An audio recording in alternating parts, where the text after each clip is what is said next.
ನಟ ದರ್ಶನ್ ನಿನ್ನೆ ನ್ಯಾಯಾಧೀಶರ ಮುಂದೆ ಸ್ವಲ್ಪ ವಿಷ ಕೊಟ್ಬಿಡಿ ಅನ್ನೋ ಬೇಡಿಕೆಯನ್ನ ಇಟ್ಟಿದ್ರು.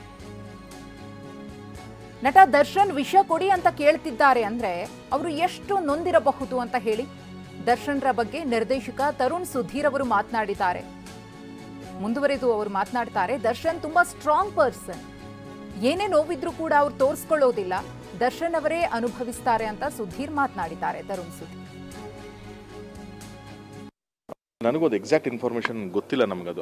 ಅಲ್ಲಿ ಕೋರ್ಟ್ ಪ್ರೊಸೀಡಿಂಗ್ಸಲ್ಲಿ ಏನಾಗಿದೆ ಅನ್ನೋದು ನನಗೆ ಎಕ್ಸಾಕ್ಟ್ಲಿ ಗೊತ್ತಿಲ್ಲ ಅದರದ್ದು.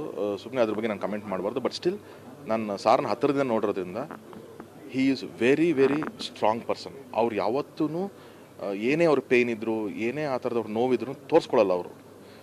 ಅವ್ರಿಗೆ ಪೇಯ್ನ್ ಇದ್ದರೂ ಒಳಗಡೆ ಇಟ್ಕೊಂಡಿರ್ತಾರೆ ಹೊರತು ಯಾರ ಹತ್ರನೂ ಹಂಗೆ ಅವ್ರು ತೋರಿಸ್ಕೊಳ್ಳಲ್ಲ ಅಥವಾ ಅವರು ಆ ಥರ ಫೀಲ್ ಮಾಡಲ್ಲ. ಹಾಗೇನೋ ಆಗಿದೆ ಅಂತಂದರೆ ಜಸ್ಟ್ ಇಮ್ಯಾಜಿನ್ ಇನ್ನೆಷ್ಟು ಅವರು ಅಲ್ಲಿ ಆ ಸಿಚುವೇಶನ್ಗೆ ಹೋಗಿರಬೇಕು ಅನ್ನೋದು ನಿಜಾನೇ ಆಗಿತ್ತು ಅಂತಂದರೆ. ನನಗೆ ಅದು ಪ್ರೊಸೀಡಿಂಗ್ಸ್ ಬಗ್ಗೆ ಗೊತ್ತಿಲ್ಲದಿರೋದ್ರಿಂದ ಅದು ಆಗಿತ್ತು ಅಂತಂದರೆ ನೀವು ಯೋಚನೆ ಮಾಡಿ ಇನ್ನೆಷ್ಟು ಆ ವ್ಯಕ್ತಿ ಅಲ್ಲಿ ನೊಂದಿರಬೇಕು ಅಥವಾ ಏನು ಅವ್ರಿಗೆ ಆಗಿರೋಂಥ ಪರಿಸ್ಥಿತಿ ಆಗಿರಬೇಕು ಅಂತ.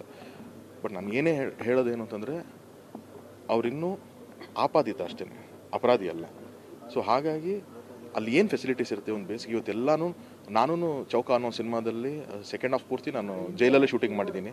ನಾನು ನೋಡಿದ್ದೀನಿ ಅಲ್ಲಿ ಹೆಂಗಿರುತ್ತೆ ಏನು ಅಂತ.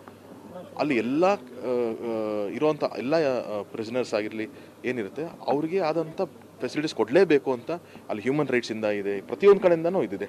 ಅದನ್ನು ಯಾರೂ ಕಿತ್ಕೊಳ್ಳೋಕ್ಕಾಗಲ್ಲ. You have to give that. ಆ ರೈಟ್ಸ್ ಎಲ್ಲರಿಗೂ ಕೊಡಬೇಕಾಗುತ್ತೆ. ಸೊ ಆ ಥರದ್ದು ಮೀರಿ ಏನೋ ಅಲ್ಲಿ ಆಗಿದೆ ಅಂತಂದರೆ ಅದು ನಿಜವಾಗ್ಲೂ ನನಗೂ ಅದು ನೋವು ತಂದು ಕೊಡುತ್ತೆ ಅಲ್ಲ.